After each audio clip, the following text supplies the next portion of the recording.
Welcome to Mrs. Gibson's bedroom. Today we're sitting at her vanity or dressing table, which she would have had an assortment of brushes, combs, perfume bottles, cream jars, boxes of powders, as well as a manicure set. We're going to take a look at some of the items that she would have used when she would get ready in the morning. So we're going to be talking about cosmetic Victorian practices. So Victorian era cosmetics were often made out of toxic materials. So we're talking about lead, mercury, arsenic, and ammonia, which thankfully we do not use in our cosmetics today. So the goal of these products was to provide the lady that was wearing them with a pale complexion. So women would have stayed mostly indoors, and that was a sign of being virtuous and dedicated to the home. And so as a homemaker, Victorian makeup was what we would call the no makeup look of today. Many of these jars would have held powders or rouges for makeup application.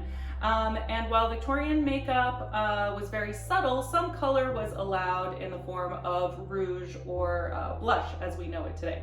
Carmine or beetroot was used to color the cheeks and to give a flushed appearance. And mercury or castor oil would have been used on the eyebrows and eyelashes to darken them. Melted lard and rose petals would have been used on the lips as a gloss to add a little bit of color. A beauty trend that was inspired by the Victorian period actually was associated with tuberculosis. So that is a respiratory disease, and it would have produced pale skin, as well as flushed cheeks and glossy eyes. Those were just some of the symptoms. So to achieve this look, women would put drops of belladonna in their eyes to dilate their pupils and make their eyes look more glossy and open. And to accentuate their pale skin, women would have used starch or chalk, later on zinc, to make themselves look even paler. So perhaps one of these containers would have held such material to make your skin much paler and to make women look more delicate. The natural pale face would have been free of freckles and blemishes, and so that would have been the desired look for a woman of the 19th century.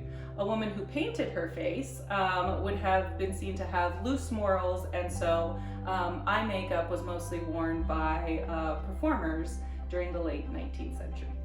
Thank you for joining us here at the Gibson House, and we hope to see you again next time.